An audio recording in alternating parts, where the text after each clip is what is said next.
दहेज केस के मामले में इंदौर हाईकोर्ट की बेंच ने एक ऐसा डिसीजन दिया जो हकीकत को बयां करता है। जी हाँ दोस्तों, आज क्या डिसीजन रहा क्या नहीं रहा, पूरी एक दैनिक भास्कर की न्यूज़ के अनुसार मैं आपको पूरी डिटेल में बताने जा रहा हूँ।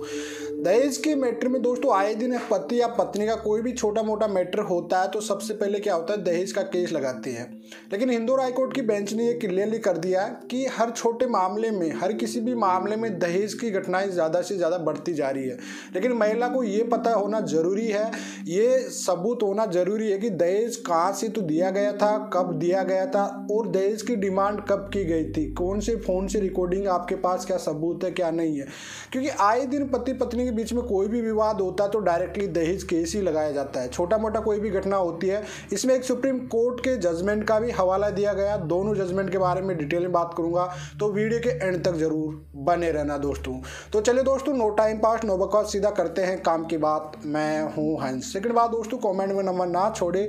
अगर आप मुझसे ही बात करना चाहते हैं, डिस्कशन पूरी डिटेल होती है, कंसल्टेशन फीस जमा करके आप बात कर सकते हैं। दोस्तों मामला क्या था वो आज मैं पूरी बताऊं। दहेज के लिए पैसा कहाँ व कैसे दिया गया बताना बहुत जरूरी होता है।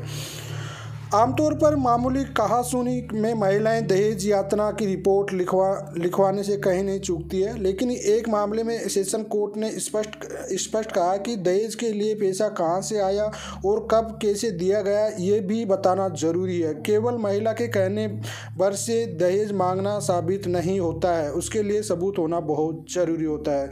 दहेज यातना के मामले में अहम फैसला कहने भर से दहेज मांगना साबित नहीं हो सकता है। जी हाँ दोस्तों, आए दिन छोटे मोटे मामलों में यही होता है कि मेरे से दहेज की डिमांड की गई महिला पक्ष की तरफ से, लेकिन उनके पास कोई सबूत नहीं होते। 90% केसेस में कोई सबूत नहीं होते हैं।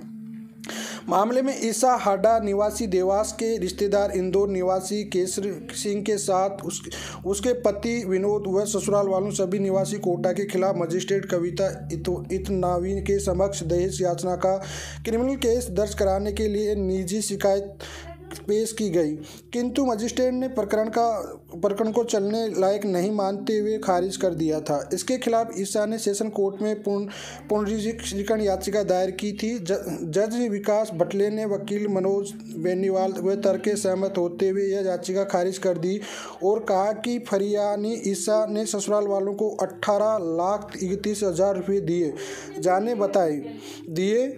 बताए, किंतु ये नहीं बताया कि ये किस बैंक से और किस खाते से दिए गए थे या घर में नकदी रखी थी। इस संबंध में कोई सबूत पेश नहीं किया। जबकि दहेज प्रतिनिधि अधिनियम की धारा 9 में दहेज का उपहारों से दी जाने वाली सभी वस्तुओं की सूची बनाने के निर्देश है, जिस पर वर वधु के दस्तावेज होना जरूरी है। ऐसे में यह दहेज एक्ट का मुकदमा ही नहीं बनता है।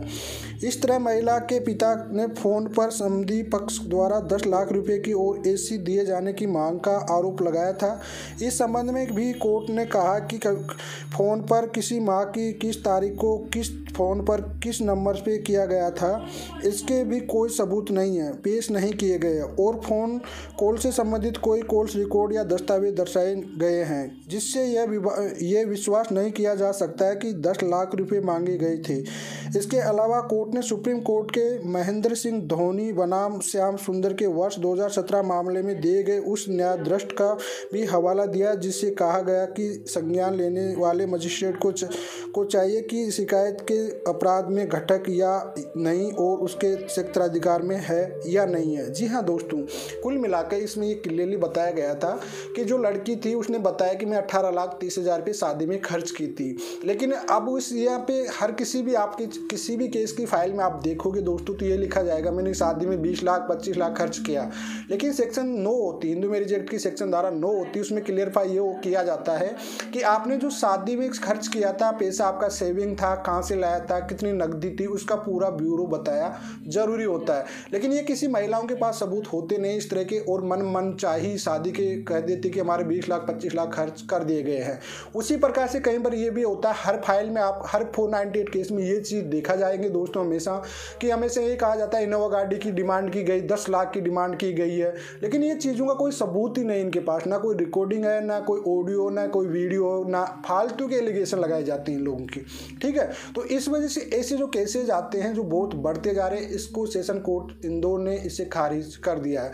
दोस्तों ऐसे मामले कहीं भी आते हैं, इसमें एक सुप्रीम कोर्ट का हवाला भी दिया गया था महेंद्र सिंह धोनी वाला वर्सेज श्याम सुंदर वाला, जिसका मैं दोनों के बारे में डिटेल में आपको डिस्कस में डाल दूंगा। चलिए आज के लिए इतना ही। जय हिंद, वंदे मातरम।